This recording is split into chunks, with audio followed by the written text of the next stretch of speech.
Praise the Lord. இன்றைய நாளிலும் இந்த கடற்கரை ஓரத்தில் தேவனுடைய வார்த்தையை கொடுப்பதிலே மிகவும் நான் மகிழ்ச்சி அடைகிறேன். ஆண்டவராய் இயேசு கிறிஸ்துவின் நாமத்தினால் உங்களை எல்லாரையும் அன்போடு வாழ்த்துகிறேன். இன்றைக்கு நாங்கள் இந்த கடற்கரை ஓரத்திலே ஒரு வேத வசனத்தை தியானிப்போம். என்னவென்றால், ஆதியாகமம் 3வது அதிகாரம் 9, 10, 11 வசனங்கள் ஆதாமை குறித்து சொல்லுகிறதை கவனிக்கிறோம். ஆண்டவர் ஆதாமை மண்ணில் இருந்து உருவாக்கினார். ஆதாமை உருவாக்கும் போது அவருடைய விருப்பத்தின்படி, அவருடைய சித்தத்தின்படி அவர் என்ன மனதிலே கொண்டிருந்தாரோ அதே பிரகாரமாய் ஆதாமை உருவாக்கினார். ஆதாம் வேதம் சொல்லுகிற தேவ சாயலாகவும் தேவனுடைய ரூபத்தின்படியும் உருவாக்கப்பட்டவன் தான் ஆதாம். ஆதாமை உருவாக்கின ஆண்டவர் அழகான ஒரு வேலையை செய்கிறார். என்ன தெரியுமா? ஏதேனை உருவாக்கி ஏதேன் தோட்டத்திலே ஆதாமை கொண்டு வந்து வைத்தார் என்று வேதம் சொல்கிறது. ஆதாமை கொண்டு வந்து வைப்பதற்கு முன்னம் ஏதேன் தோட்டத்தை உருவாக்கினார். இப்போ ஆதாமுக்கு இங்கே இருந்து ஆண்டவருடைய பாதுகாப்பும் ஆதாமை பராமரிக்கிற அந்த காரியத்தையும் நாங்கள் கவனிக்கும் போது என்னத்தை காணுகிறேன் என்றால், வேத வசனம் எப்படி என்று கவனிக்கப்படுகிறது என்றால், ஆண்டவர் ஆதாமுக்கு தேவையானது எல்லாவற்றையும் பார்த்து பார்த்து பார்த்து உருவாக்குகிறார் என்றதை கவனிக்கக்கூடியதாக இருக்கிறது. பாதுகாப்பை, போஷிக்கிறதை, பராமரிப்பை, எங்கே இருக்க வேண்டும், எப்படி வாழ வேண்டும் என்றதை எல்லாம் ஆண்டவரே உருவாக்கி கொள்ளுகிறார். ஆதாமை உருவாக்கின ஆண்டவர் ஏதேன் தோட்டத்தை உருவாக்கிவிட்டு ஆதாமை கொண்டு வந்து அங்கே வைத்தார் என்று சொல்லுகிறது. இதிலிருந்து நாங்கள் கற்றுக்கொள்ளுகிற ஒரு சத்தியம் இருக்கிறது. என்னவென்றால், ஆண்டவர் தன்னுடைய பிள்ளைகளுக்கு ஏற்ற காரியங்களை உருவாக்கி அந்த ஏற்ற காரியங்களுக்கு கடவுளுடைய சித்தத்தின்படி ஏற்றவைகளை எல்லாவற்றுக்குள்ளும் கொண்டு வந்து விடுகிறவராய் இருக்கிறார். நாங்களாய் முயற்சி செய்து நாங்களாய் சுயமாய் தேடிக்கொள்வதை விட தேவ சித்தத்துக்காய் காத்திருந்து ஜெபித்து அவருடைய சித்தத்துக்குள்ளே போவது எவ்வளவு பெரிய பாக்கியம் அல்லவா? கவனியுங்க, பாருங்க, இந்த ஆண்டவர் நம்பினார் ஆதாமை. தன்னுடைய சாயலாய் உருவாக்கப்பட்டவனை ஏதேனில் கொண்டு வந்து விட்ட ஆண்டவர் பார்த்தீங்களா, அந்த ஏற்ற துணையை உண்டாக்கினார். ஆதாமுக்கு ஏற்ற துணையை ஆண்டவர் உருவாக்கினார். எங்கிலிருந்து? ஆதாமுடைய எலும்பிலிருந்து, விலா எலும்பிலிருந்து எடுத்து ஆதாமுக்கு நித்திரை உண்டாக்கி விலா எலும்பிலிருந்து எடுத்து ஏவாளை உருவாக்கினார் என்று வேதம் சொல்லுகிறது. பாருங்க, ஆண்டவர் ஒரு இருப்பிடத்தை உருவாக்கினார். அது மட்டுமில்ல, உணவு, உறைவிடம் எல்லாவற்றையும் உருவாக்கி கொடுத்தார். சூழ்நிலைகள் எல்லாவற்றையும் அமைத்து கொடுத்தார், இடத்தை அமைத்து கொடுத்தார். அது மட்டுமில்ல, ஆதாம் தனிமையாய் இருப்பது நல்லதில்லை என்று ஏற்ற துணையை, அதாவது ஏவாள் என்றால் உதவி செய்கிறவள், உதவிக்காரி. அங்க பாருங்க, அங்கே இருதயத்தை மறைத்திருப்பதுதான் விலா எலும்பு. அந்த விலா எலும்பில் இருந்துதான் ஏவாளை உருவாக்கினார். அது அப்படி என்றால் உதவிக்காரி, உறுதுணை, ஏற்ற துணை, இப்படியெல்லாம் அர்த்தப்படுகிறது. பாருங்க, அந்த ஏற்ற துணை எங்கே இருந்து வருகிறது என்றால் ஆதாமுடைய இருதயத்தில் அங்கே மூடி இருக்கிற பகுதியிலிருந்து வருகிறது. அந்த ஏற்ற துணையை குறித்து ஒரு சில காரியத்தை சொல்லுகிறேன். ஏற்ற துணை என்றால் எப்பொழுதும் அங்கே இருதயத்துக்கு பக்கத்திலேயே இருப்பவள். விலா எலும்பு இருதயத்தை பாதுகாக்கிறது. அதே போல ஒரு விதத்தில் மனைவியானவள் கணவனை தாங்கி நிற்பவள், அப்படி என்று கூட எடுத்துக்கொள்ளலாம். இருதயத்துக்கு ஏற்றவளாய் இருப்பவள்.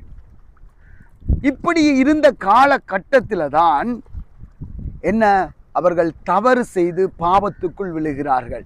பாவத்துக்குள் விழுந்தவர்கள் என்ன நடந்தது என்றால், இங்கே பாருங்கள், இந்த வசனங்கள் நான் சொன்னேன் 3வது அதிகாரம் 9, 10 வசனங்களிலே, அப்பொழுது தேவனாகிய கர்த்தர் ஆதாமை கூப்பிட்டு, நீ எங்கே இருக்கிறாய்? ஆதாமே, நீ எங்கே இருக்கிறாய்?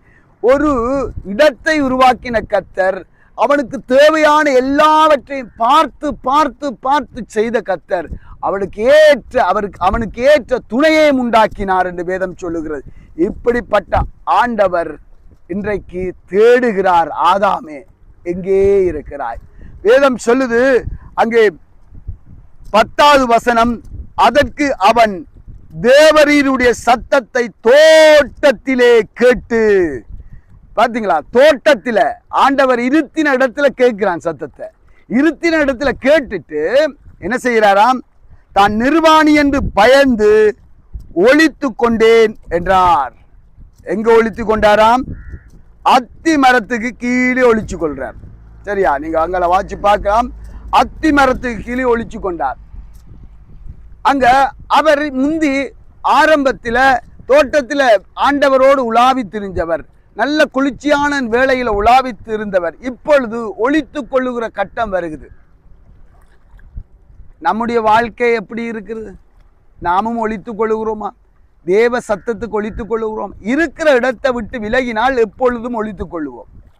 வைக்க வேண்டிய இடத்துல வச்ச இடத்தில் இருந்து பொருள் காணவில்லை என்றால் அங்கே இடம் மாற்றப்பட்டு விட்டது. அது தேட வேண்டிய நிலைக்குள் போய்விடும். ஒரு இடத்தில் பொருள் வைக்கிறீர்கள், அடிக்கடி அதிலே தான் சந்திக்கிறீர்கள், அதை எடுத்து பாவிக்கிறீர்கள். ஆனால் அதை யாரோடுவர் மாற்றி வைத்து விட்டார் என்று அப்படி இருந்தால் அந்த நபர் வைத்தவர் வந்து என்ன செய்வார்? அந்த இடத்திலே காணவில்லை என்றால் அதை தேடுவார், அதை கூப்பிடுவார். அதேதான் இங்கே நடந்தது. இடமாற்றம் ஏற்பட்டு விட்டது. இடமாற்றம் எப்படி வருகிறது என்றால் தவறு மீறுதல் வந்த உடனே இடமாற்றம் வந்துவிட்டது. ஒரு மனிதனுடைய வாழ்க்கையிலே எப்பொழுது தேவ கட்டளையை மீறுகிறோமோ, நியாயப்பிரமாணத்தை மீறுவதே பாவம். எப்பொழுது மீறுகிறோமோ அப்பொழுது தேவ சித்தத்தை விட்டு இடம் மாறி விடுவோம். தேவ சித்தத்தை விட்டு இடம் மாறுவதே மீறுதலுக்குட்பட்டு விடும். பாருங்க என்ன நடந்தது. நிர்வாணியானான், பயந்தான். இப்பொழுது தனக்கு ஏற்ற காரியங்களுக்குள் மறைந்து கொள்கிறான். ஆரம்பத்தில் கடவுளுக்குள் மறைந்து கொண்டான். ஆரம்பத்தில் கடவுளுடைய சத்தத்தை கேட்டவுடனே, ஆண்டவருடைய சத்தத்தை கேட்டவுடனே ஓடிப்போய் கதைப்பான். இப்பொழுது சத்தத்தை கேட்டவுடன் நிர்வாணி, சத்தத்தை கேட்டவுடனே பயம், சத்தத்தை கேட்டவுடனே ஓடிப்போய் ஒழிக்கணும். அப்படியான நிலையில யாராவது இருந்தால் ஆண்டவருடைய சித்தத்துக்கு ஒப்பு கொடுத்து திரும்பவும் பாருங்க. அதுக்காகத்தான் இயேசு கிறிஸ்து சிலுவையிலே மரித்தார். அதுக்காகத்தான் இயேசு கிறிஸ்து தன் ஜீவனை கொடுத்தார். ஆம் தேவ பிள்ளைகளே, மரம் என்ன செய்யும்? மரத்தை குறித்து கொஞ்சம் பார்ப்போமா? மரத்தில் ஒளித்து கொண்டான். மரத்துக்கு கீழே போய் 2 பேர் ஒளிச்சு கொண்டாங்க. பாருங்க, யோனா ஓடி போய் ஆண்டவருக்கு தெரியாம ஒளிச்சு கொள்றாரு. எங்க? கப்பலில். ஆண்டவர் காணவில்லையா? ஆண்டவர் சர்வ உலகத்தையும் காண்கிற தேவன். யோனாவை கண்டார், கடலை காற்றையும் எழுப்பி விட்டார். யோனா உணர்ந்து கொண்டான். இங்க பார்த்தீங்களா, இந்த இங்கேயும் ஒழிக்கிறாங்க. இன்றைக்கு காலத்துல, இந்த காலங்களில ஒழிக்கிற காலமாக இருக்கிறது. ஒழிக்கிறார்கள் ஜனங்கள். என்ன தவறு? ஒருவர் கடன் வேண்டினால் ஒழிப்பார்கள், ஒருவருக்கு விரோதமாய் செயல்பட்டால் ஒழிப்பார்கள். இப்படியான ஒழிக்கிற காலம், பாவத்தை ஒழித்து வைத்திருக்கிற காலம், நான் செய்யவில்லை என்ற காலம். இந்த காலத்தில் ஆண்டவர் சொல்லுகிற காரியத்தை பாருங்க. தங்களுக்கு உறைவிடத்தை தெரியும், தங்களுக்கு மறைவிடத்தை தேடிக்கொள்கிறார்கள். மரத்திலிருந்து என்ன கிடைக்கும்? ஒன்றும் கிடைக்காது. தற்போதைக்குத்தான் கிடைக்கும். என்ன? மரத்தில் ஒழித்து கொண்டார்கள். மரத்தின் இலையை எடுத்து தங்களுடைய நிர்வாணத்தை மூடும்படியாய் கட்டி கொண்டார்கள். ஆனால் சொற்ப நாட்களுக்கு பிற்பாடு இலை காய்ந்து போயிற்று. திரும்பவும் நிர்வாணம் தெரிந்தது. ஆண்டவர் பரிதாபப்பட்டு அவர்களுக்கு என்ன செய்தார்?